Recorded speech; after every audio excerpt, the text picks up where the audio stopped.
दोस्तों, Eli Russia की रहने वाली बेहद सुंदर लड़की रहती है। उसे मॉडलिंग का शौक रहता है, लेकिन मॉडलिंग में वो सफल नहीं हो पाती है, इसलिए वो डिप्रेशन में चली जाती है। अब चूंकि उसके माता पिता काफ़ी ज़्यादा परेशान होते हैं, उनकी एक ही लड़की रहती है। लड़की काफ़ी ज़्यादा गुमसुम रहने लगती है, डिप्रेशन में रहती है। वो लोग अपनी लड़की को यानी कि एली को डॉक्टर के पास ले जाते हैं। डॉक्टर कहते हैं कि आप एली को दूसरे देशों में घुमाइए। अब एली के माता पिता डॉक्टर के कहने पर अन्य देशों में अपनी लड़की को घुमाते हैं, लेकिन एली की तबीयत में कोई भी सुधार नहीं आता है। माता पिता को काफी ज्यादा चिंता सताती है। लेकिन एक दिन अचानक एली कहती है, मम्मी पापा मैं इंडिया जाना चाहती हूँ, भारत जाना चाहती हूँ। माता पिता भी कुछ नहीं कहते हैं। अब एली भारत चली आती है। वो रशिया से फ्लाइट पकड़ती है और वहां से सीधे दिल्ली एयरपोर्ट पर उतरती है। वहां वो घूमती है फिरती रहती है। फिर इसके बाद एली ऋषिकेश घूमने आती है। उसे ऋषिकेश बहुत ज़्यादा पसंद आता है, क्योंकि ऋषिकेश का नेचर, वहाँ की हरियाली और वहाँ जो साधु संत रहते हैं वो एली को अपनी तरफ अट्रैक्ट करते हैं। अब ऐसी एक अघोरी ऋषिकेश में अपनी तपस्या कर रहे होते हैं। एली की नज़र उन पर पड़ती है। एली उन्हें देखती रहती है। अब जो अघोरी रहते हैं और एली, इन दोनों के बीच प्यार हो जाता है और अघोरी एली को अपने कुटिया में ले जाते हैं और एली का कपड़ा निकाल करके फेंक देते हैं और फिर अपनी कुटिया में ही एली को गोद में उठा करके उसके साथ शारीरिक संबंध बनाने लगते हैं, यानी कि संभोग करने लगते हैं। अब एली की आवाज़, मीठी मीठी सी आवाज़ पूरी कुटिया में फैल रही होती है। लेकिन एक दिन एली और अघोरी के साथ कुछ ऐसा होता है कि लोगों के होश उड़ जाते हैं। आखिर अघोरी और एली के साथ ऐसा क्या हुआ, आपको पूरी कहानी सुनाएंगे। लेकिन उससे पहले हम आप लोगों से कुछ कहना चाहते हैं। हमारा चैनल नया है, आप लोगों के प्यार की, सपोर्ट की बेहद ज़रूरत है। अगर आप लोगों ने अभी तक हमारे चैनल को सब्सक्राइब नहीं किया तो कर लीजिए। हमारे चैनल पर इस प्रकार की सच्ची घटनाएं, सच्ची कहानियां आती रहती हैं। और आप लोग कमेंट बॉक्स में अपना और अपने शहर का नाम भी लिखिए, ताकि हमें पता चल सके हमारा वीडियो कहाँ से देखा जा रहा है और कहाँ तक पहुँच रहा है। तो चलिए शुरू करते हैं आज की कहानी। लेकिन उससे पहले हम अपने कुछ दोस्तों का नाम लेना चाहेंगे। गोरखपुर से पांडे जी, नीलिमा सिंह, इलाहाबाद से सुष्मिता, क्यूटी, आप सभी लोगों का कमेंट करने के लिए धन्यवाद। अलीगढ़ से सलमा शेख, परवेज आलम, लखनऊ से हैदर जी, आप सभी का तहे दिल से शुक्रिया। ऐसे हमें अच्छे अच्छे कमेंट करते रहिए, धन्यवाद। तो चलिए शुरू करते हैं आज की कहानी। रशिया वैसे तो एक बहुत ही खूबसूरत देश है। वहाँ की लड़कियाँ बेहद ही सुंदर होती हैं, खूबसूरत होती हैं। लंबी कदकाठी की, सुनहरे बालों वाली, छरहरे बदन की, पतली दुबली कमर वाली लड़कियां हर किसी के आकर्षण का केंद्र होती हैं। रशियन लड़कियां जिसे एक नज़र देख दें तो वह आदमी मंत्रमुग्ध हो जाता है और फिर वो उसके मुंह में ऐसा रंग जाता है कि पूरा जीवन निकल नहीं पाता है। ऐसे ही एली, जिसकी कहानी आज हम आपको सुनाने वाले, बेहद ही खूबसूरत, चंचल, पतली दुबली कदकाठी की एली बेहद खूबसूरत रहती है। उसका पढ़ने में शुरू से ही उतना मन नहीं लगता है। अब जैसी एली 12वीं पास करती है, अपनी जवानी की दहलीज पर पहुंच जाती है। अब वो पढ़ाई छोड़ देती है। उसे मॉडलिंग का शौक लग जाता है। वो मॉडलिंग करना शुरू कर देती है। लेकिन कहते हैं कि मॉडलिंग में हर किसी को सफलता नहीं मिलती है और ये रास्ता जितना दिखने में सुंदर है उतना ही जटिल है, उतना ही कठिनाइयों से भरा है। उस रास्ते में जगह जगह पर कांटे हैं, बहुत ही दुख है। लेकिन एली इन सब की परवाह किए बिना वो मॉडलिंग शुरू करती है। अब वो बड़ी बड़ी कंपनियों में अपनी फ़ोटोज़ लेकर के पहुंचती है। शुरू में तो सब कुछ अच्छा लगता है, सब कुछ अच्छा चल रहा होता है। एली को छोटे मोटे ऑफर भी मिल जाते हैं मॉडलिंग के। लेकिन एली को मॉडलिंग में वो मुकाम नहीं मिल पाता है जो उसे चाहिए होता है। एली काफ़ी ज़्यादा परेशान रहने लगती है। अब धीरे धीरे जो छोटे मोटे ऑफर भी थे वो एली को मिलना बंद हो गए थे, क्योंकि रशिया में एक से खूबसूरत लड़कियां होती हैं। अब चूंकि एली की उम्र 19 साल रहती है, लेकिन जो कंपनी रहती है वो बहुत ही कम कम उम्र की लड़कियों को हायर करती है। ऐसे में एली काफ़ी ज़्यादा डिप्रेस्ड हो जाती है। एक तो वो लोग एली से पैसे भी मांगते हैं। एली के पास इतने पैसे नहीं होते हैं कि वो उन्हें पैसे दे सके, और जो शूट होता है उसके पूरे खर्चे भी नई मॉडलों को उठाने पड़ते हैं। जब आपकी फ़ोटोज़ वीडियोज़ वायरल होती है, इसके बाद ही जो कंपनी वाले होते हैं वो आप पर पैसे लगाते हैं। अब एली के पास ना तो जॉब थी, ना ही इतने पैसे थे, और ना ही जो उसके पिता रहते हैं वो कोई बड़े बिजनेसमैन थे जो अपनी बेटी पर पैसे खर्च कर सके। अब इधर जो एली का मॉडलिंग का कैरियर रहता है वो धीरे धीरे सीढ़ियों से उतर रहा होता है। एली काफ़ी ज़्यादा परेशान हो जाती है। वो काफ़ी हाथ पैर मारती है, इधर उधर ट्राई करती है, लेकिन हर जगह से उसे ऑफर मिलना बंद हो जाते हैं। एली डिप्रेशन का शिकार हो जाती है।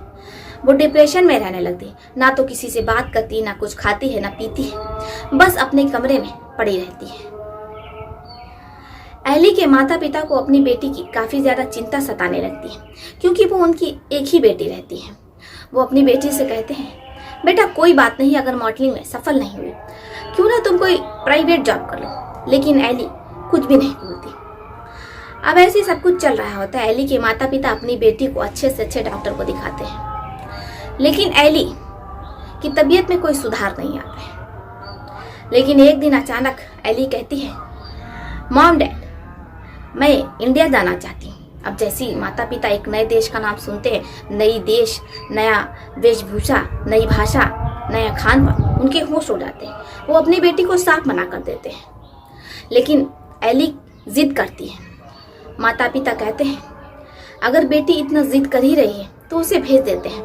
वैसे भी जो एली के डॉक्टर्स रहते हैं उन्होंने एली को बहुत से देशों में, नए नए देशों में घुमाने को कहा था, अच्छे अच्छे खाने खिलाने को कहा था, जिससे एली का जो दिमाग है वो हो सकता है नई हवाएं, नया माहौल देखेगा तो उसमें कुछ सुधार होगा। एली के जो माता पिता रहते हैं वो एली को बहुत से देशों में ले जाते हैं, इटली हो गया, जापान हो गया, और भी ऐसे अन्य देशों में। लेकिन एली की तबीयत में कोई सुधार नहीं आता है, वो अभी डिप्रेशन में ही रहती है। अब माता पिता जब एली जिद कर रही होती है तो वो उसकी बात मान जाते हैं। एली रशिया से दिल्ली आती है, दिल्ली एयरपोर्ट पर। अब वो वहाँ उतर जाती है, होटल में रुकती है, वैश होटल में वो रुकती है। वैश होटल में 3 दिन रहने के बाद वो वहाँ से ऋषिकेश के लिए रवाना होती है। जैसी एली ऋषिकेश पहुंचती है तो उसे ऋषिकेश का जो माहौल होता है, जो ऋषिकेश का सौंदर्यीकरण रहता है, यानी कि जो उसका नेचर रहता है, ठंडी हवाएं रहती हैं, हरियाली रहती है, चारों तरफ नेचर है, कहीं चिड़िया चहचहा रही हैं और कहीं पर अघोरी अपना अनुष्ठान कर रहे हैं। एली के लिए सब कुछ बिल्कुल नया रहता है, एक नया माहौल रहता है, बिल्कुल नई चीज़ें रहती हैं। एली ने अपने जीवन में आज तक ये सब कुछ नहीं देखा था। अब एली ऐसे ही एक बरगद के बड़े से पेड़ के पास जाकर के बैठ जाती है। ठंडी ठंडी हवाएं चल रही होती हैं, पास ही गिलहरियां मंडरा रही होती हैं। एली अपने हाथों से गिलहरियों को ब्रेड खिलाती है। तभी उसकी नज़र एक अघोरी पर पड़ती है जो अनुष्ठान कर रहे होते हैं। वो तेजी से मंत्र पढ़ रहे होते हैं और अपने अनुष्ठान में इतने व्यस्त होते हैं कि आसपास क्या हो रहा है, क्या घटित हो रहा है, उन्हें किसी भी चीज़ का अनुमान नहीं होता है। अब एली की जब नज़र उन पर पड़ती है, यानी कि उस अघोरी पर पड़ती है, तो वो देखती रह जाती है। काफ़ी गौर से कई घंटों तक एली उस अघोरी को देखती रहती है। अब अघोरी, जिनका नाम भैरव रहता है, अनुष्ठान अपना खत्म करते हैं तो वो एली को देखते हैं। एली उनसे बात करने की कोशिश करती है। अब जो अघोरी रहते हैं, यानी कि भैरव, उन्हें भी इंग्लिश काफ़ी अच्छी आती है।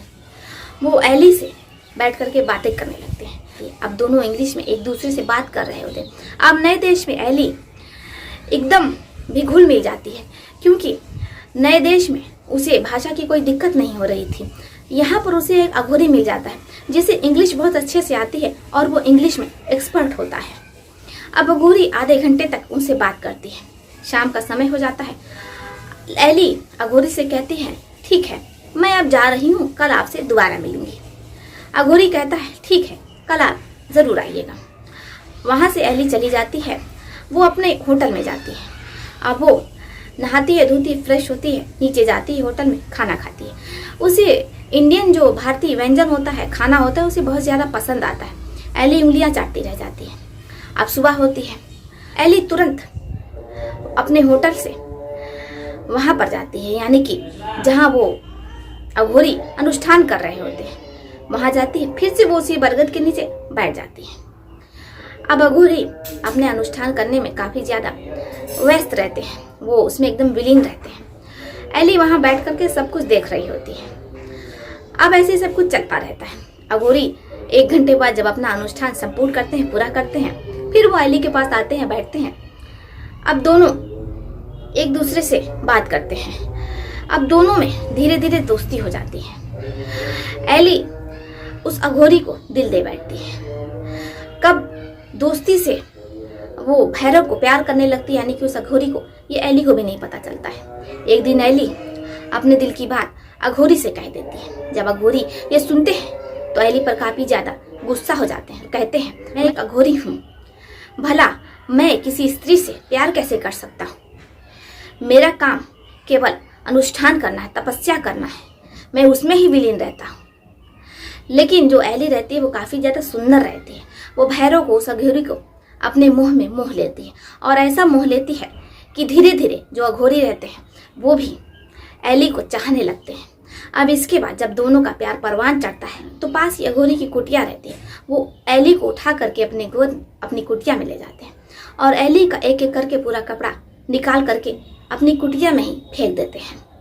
अब वो तेजी से एली के साथ संबंध बनाते हैं, क्योंकि जो अघोरी रहते हैं वैसे भी वो बहुत ज़्यादा मजबूत बदन के कदकाठी के रहते हैं, काफ़ी ज़्यादा सुडौल रहते हैं, कड़क रहते हैं।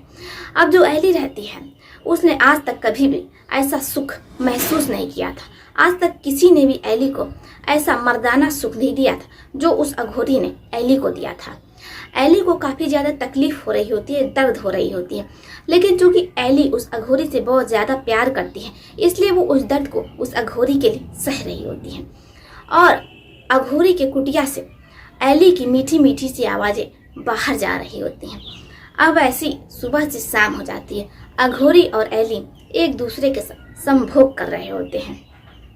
अब ऐसे सब कुछ चलता रहता है। जब भी अघोरी और एली का मन करता वो दोनों एक दूसरे के साथ यही सब कुछ किया करते। अब जब रात होने वाली होती है एली अपने होटल में चली आती है। ऐसे सब कुछ चलता रहता है। लेकिन एक दिन एली अपना सामान होटल से लेती है और वहाँ से चेकआउट करती है। चेकआउट करने के बाद वो सीधा अघोरी की कुटिया में आ जाती है। जब भैरव ये देखते हैं तो उनके भी होश उड़ जाते हैं। वो कहते हैं, भला तुम हमारी कुटिया में कैसे रह सकती हो? यहाँ पर ना तो एसी है, ना पंखा है, ना ही बढ़िया स्वादिष्ट भोजन है। एली कहती है, कोई बात नहीं, मैं आपके साथ इस कुटिया में बिना पंखे का, बिना एसी का रह लूंगी, और मुझे कोई भी स्वादिष्ट भोजन नहीं चाहिए। आप जो सात्विक भोजन करते हैं मैं आपके साथ वही भोजन आराम से बैठ करके बरगद के नीचे कर लूंगी। मैं इसमें बहुत प्रसन्न रहूंगी। एली जब ये कहती है अघोरी बहुत ज्यादा खुश होते हैं। वो एली को अपना लेते हैं। अब एली उनके साथ रहने लगती है। कुछ दिन बाद एली गर्भवती हो जाती है। इसके बाद वो अघोरी से कहती है कि देखिए, अब मैं आपके बच्चे की माँ बनने वाली हूँ, अब आप मुझसे शादी कर लीजिए। लेकिन जो अघोरी रहता है वो पहले तो साफ मना कर देता है। एली कहती है, देखिए, आप मुझसे शादी कर लीजिए, इसके बाद हम आपको लेकर के अपने देश चले जाएंगे। वहाँ पर हम एक सामान्य जीवन जिएंगे। वहाँ पर आप कोई अघोरी नहीं रहेंगे, बल्कि एक सामान्य व्यक्ति रहेंगे जैसे सभी लोग रहते हैं।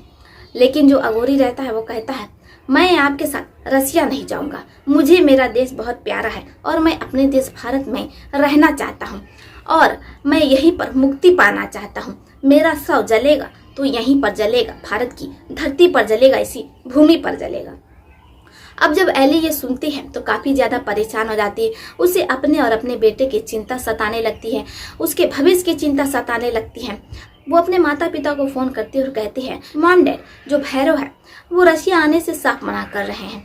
अब इधर जो एली के माता पिता होते हैं वो भी काफ़ी ज़्यादा परेशान हो जाते हैं। वो तुरंत फ्लाइट पकड़ते हैं और ऋषिकेश आ जाते हैं।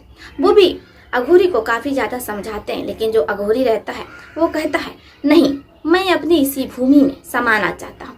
मैं अपना देश छोड़ करके यहाँ से कहीं नहीं जाऊँगा। अब जब एली के माता पिता अघोरी की जिद देखते हैं तो वो उनकी जिद को देखते हुए अपनी बेटी से कहते हैं, देखो बेटा, अब यही तुम्हारा परिवार है। अगर ये नहीं जाना चाहते हैं तो तुम्हें यहीं भारत में रहना होगा। इसके बाद अपने माता पिता के कहने के अनुसार एली भारत में ही रहती है। कुछ दिन बाद अघोरी एली से शादी कर लेते हैं। शादी के 2 से ढाई महीने बाद एली एक स्वस्थ बच्चे को जन्म देती है। अघोरी एली के साथ अपना पारिवारिक जीवन अच्छे से जी रहे हैं। परिवार खुशहाल है। अघोरी भैरव और एली गंगोत्री में योगाश्रम चला रहे हैं। अब उनका जो बेटा है काफी बड़ा हो गया है। परिवार में किसी भी चीज की कोई कमी नहीं है। परिवार अच्छे से चल रहा है। परिवार में खुशियां हैं। परिवार संपन्न है।